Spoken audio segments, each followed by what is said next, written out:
ടാറ്റ പോവാന്ന് പറഞ്ഞാൽ തന്നെ സച്ചിക്കുട്ടന് വളരെ സന്തോഷമുള്ള ഒരു കാര്യമാണ്.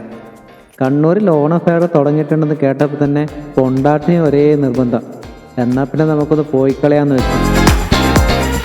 പക്ഷെ എത്ര പറഞ്ഞാലും പോവാനിറങ്ങിയ പുള്ളിക്കാരി എന്നും ലേറ്റാ. കാറ് കണ്ടാൽ പിന്നെ സച്ചിക്കുട്ടന് താക്കോല് വേണം.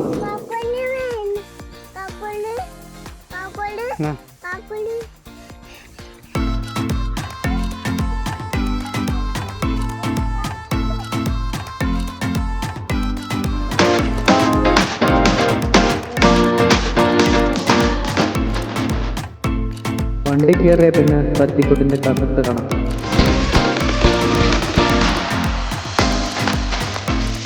എന്നിട്ട് നമുക്ക് യാത്ര തുടങ്ങിയാലോ? കാർ കയറിയ സച്ചിക്കുട്ടിന് പാട്ടിനനുസരിച്ചുള്ള താളം പിടിക്കലും കഴുത്താട്ടലും ഡാൻസും അതാണ് പ്രധാനപ്പെട്ട ഹോബി. നമ്മളങ്ങനെ യാത്ര തുടങ്ങിയിരിക്കുകയാണ്.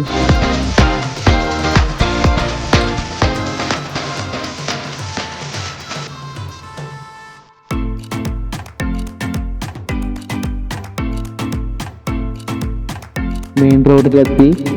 നല്ല വെയിലാണ്, ഇന്ന് മഴയൊന്നുമില്ല.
അങ്ങനെ ഞങ്ങൾ കണ്ണൂർ സിറ്റിയിലേക്ക് കടന്നു. ഞായറാഴ്ച ആയതുകൊണ്ട് തന്നെ റോഡുകളിൽ ട്രാഫിക്കൊക്കെ വളരെ കുറവാണ്.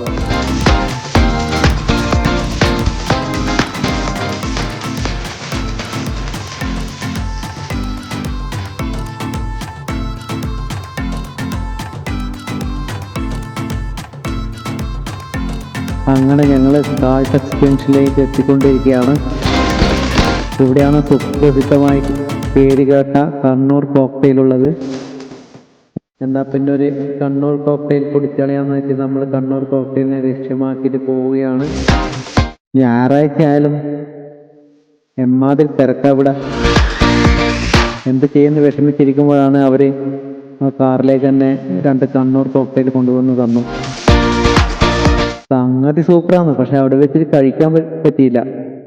കാറ് കുറേ മുന്നോട്ടെടുത്ത് സൈഡാക്കി അവിടുന്ന് കോക്ടെയിൽ നല്ല ആസ്വദിച്ച് കഴിക്കുകയാണ്.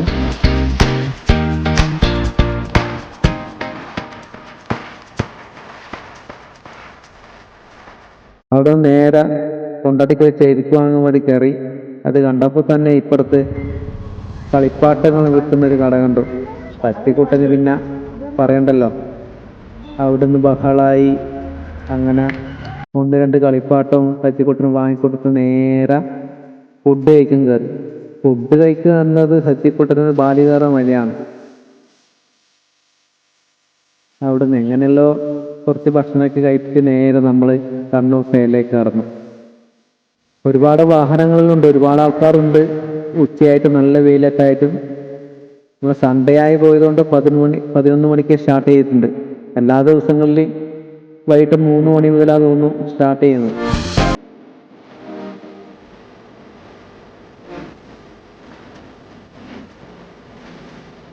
₹150 എൻട്രി ഫീ ഒരാൾക്ക്. പിന്നെ വണ്ടിയുടെ പാർക്കിംഗ് 50 രൂപയും. ഇതൊരു കുറച്ച് കൂടുതലെല്ലാം ആലോചിച്ച് നമ്മൾ ഉള്ളിലേക്ക് കടന്നു. രാജകൊട്ടാരത്തെ വിസ്മയിപ്പിക്കുന്ന ഒരു നടപ്പാതയിലൂടെ നമ്മൾ നടന്നെത്തിയത് നയാഗ വാട്ടർഫാളിലേക്കാണ്. നല്ല വെയിലാണ്, ആൾക്കാരുണ്ട്. ഒരു ഫോട്ടോ പോസ് ചെയ്യുന്ന വെച്ചാൽ നടക്കണില്ല, ആൾക്കാർ കവറാകുന്നു. അവിടുന്ന് കുറച്ച് സമയം സച്ചിക്കുട്ടൻ എൻ്റെ കയ്യിലേക്ക് തന്നു. അവൻ പിന്നെ കയ്യിൽ നിൽക്കൂലല്ലോ, അവിടെ നിന്ന് സച്ചിക്കുട്ടനെയും കൊണ്ട് വാട്ടർഫാളിലേക്ക് കയറി. ഒരുപാട് കുട്ടികൾ അപ്പുറത്ത് നിൽക്കുന്നതൊക്കെ വെള്ളമൊക്കെ കയറി തിമിർക്കുന്നുണ്ട് അവിടുന്ന്.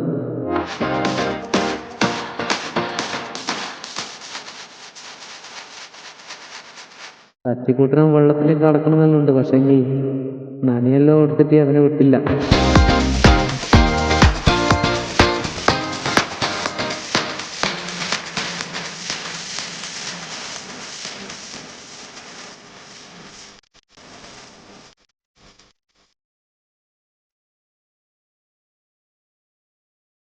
കുറച്ച് സമയം വെള്ളത്തിലൊക്കെ കഴിച്ച് അവര് കുട്ടികളെ കളിക്കുന്നെല്ലാം നമ്മൾ നോക്കി നിന്ന് അവിടെ സൈഡിൽ സജ്ജമാക്കിയിട്ടുള്ള ഒരു പാർക്കിലേക്ക് നമ്മൾ വന്നിരുന്നു.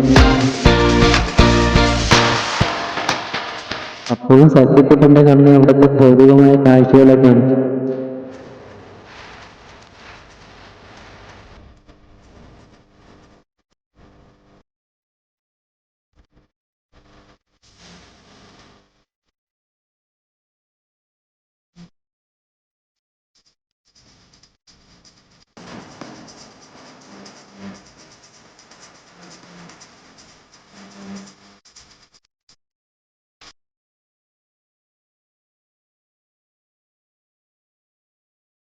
അവിടെയുള്ള സെറ്റപ്പെല്ലാം കാണുമ്പോൾ പുറത്തെവിടെയോ നമ്മളെ ഇന്ത്യയിൽ നിന്ന് വിട്ട് പുറത്തെവിടെയോ എത്തിപ്പെട്ട ഒരു അന്തരീക്ഷമാണ് അവിടെ ഉള്ളത്. അത് കഴിഞ്ഞ് നേരെ കയറുന്നത് ഒരു വലിയൊരു ഹാളിലേക്കാണ്. അവിടെ ഒരുപാട് പക്ഷികളും പ്രാവുകളും ഒരുപാട് മരങ്ങളൊക്കെ സജ്ജമാക്കിയ ഒരു കാടിന്റെ പ്രതീതിയുള്ള സംഭവം. അവിടെ കുറെ പേർ ഫോട്ടോ എടുക്കുന്നു, പക്ഷികളെ നോക്കുന്നു. പച്ചക്കുട്ടനാണെങ്കിൽ ഓരോന്നിന്റെ മേലെ വലിഞ്ഞു കയറാൻ വേണ്ടി നോക്കുകയാണ്. ഒരുപാട് നല്ല നല്ല കിളികൾ, ലവ് ബേർഡ്സ്, പിന്നെ ആഫ്രിക്കൻ തത്തകൾ, ഇതിനൊക്കെ നമ്മളെ കയ്യിൽ വെച്ചുതരും, പക്ഷെങ്കിൽ പൈസ കൊടുക്കണം. പിന്നെ പാമ്പുണ്ട്, പാമ്പിനൊക്കെ കഴുത്തിൽ വെക്കണമെങ്കിൽ എക്സ്ട്രാ പൈസ കൊടുക്കണം അവർക്ക്. സച്ചിക്കുട്ടന്റെ ഇഗ്വാനയിൽ നോട്ടം വിട്ടിരിക്കുകയാണ്.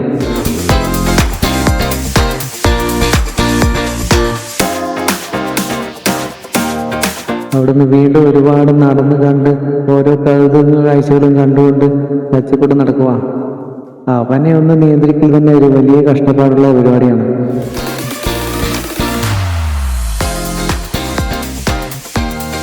ഇതല്ലാണ്ട് വേറെ രക്ഷയില്ല.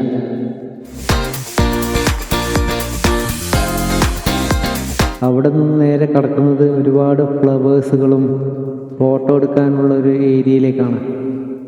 അവിടെ കറങ്ങുന്ന ക്യാമറ ഫിറ്റ് ചെയ്ത് നമുക്ക് ഫോട്ടോ എടുക്കാം, നമ്മുടെ എല്ലാ ആംഗിളും കിട്ടും. അത് കഴിഞ്ഞ് ഊഞ്ഞാലാട്ടിക്കൊണ്ട് പൂമ്പാറ്റയെ പറത്താം. അതൊക്കെ കാഴ്ചകൾ കണ്ടുകൊണ്ട് സച്ചിക്കൊണ്ടിരിക്കുകയാണ്.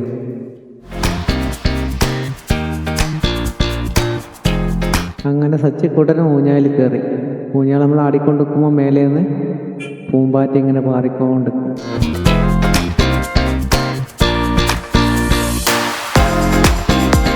അവിടുന്ന് കാഴ്ചകളൊക്കെ കണ്ട് നമ്മൾ കടന്നത് ഒരു ഫർണിച്ചർ, നമ്മുടെ ഇബ്രാഹിം ചേട്ടൻ്റെ ഫർണിച്ചർ കടയിലേക്കാണ്. അവിടെ ഒരുപാട് ഓണം പ്രമാണിച്ച് ഒരുപാട് ഓഫറുകൾ കാര്യങ്ങളെല്ലാം ഇബ്രാഹിക്ക കൊടുക്കുന്നുണ്ട്. അവിടുന്ന് ഇബ്രാഹിം ചേട്ടനോടൊക്കെ സംസാരിച്ച് വർത്താനമൊക്കെ പറഞ്ഞ് നമ്മൾ കുറച്ച് സമയം നിന്നു. അപ്പോഴേക്കും സച്ചിക്കുട്ടനും ഇബ്രാഹിം ചേട്ടനും കൂടി കമ്പനിയായി. അവിടെ നിന്ന് നേരെ കടന്നത് സ്റ്റാളുകളിലേക്കാണ്. ഒരുപാട് ഫുഡ് ഐറ്റംസും ഡ്രസ്സ്, വാച്ചുകൾ, അങ്ങനെ പല പഴയ മിഠായികൾ, ഒരുപാട് ഐറ്റംസുള്ള ഒരുപാട് സ്റ്റാളുകൾ അവിടെ.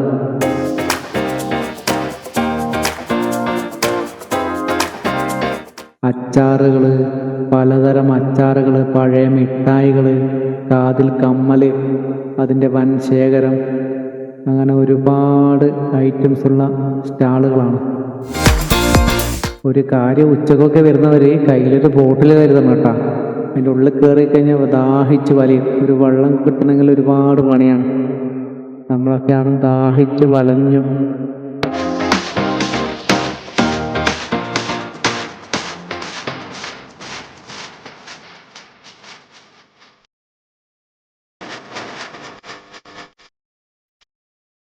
അവിടെയും കടന്ന് നമ്മളെത്തുന്നത് ഒരുപാട് ഫുഡ് കോർട്ടിലേക്കാണ്. അവസാനമാണ് ഫുഡ് കോർട്ട് എത്തിയിട്ടുള്ളത്.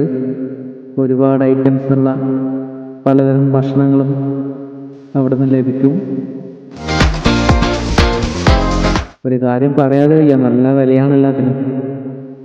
പിന്നെ അവിടുന്ന് നേരെ കടക്കുന്നത് ഒരുപാട് ഗെയിമുകളുള്ള ഒരു ഏരിയയിലേക്കാണ്.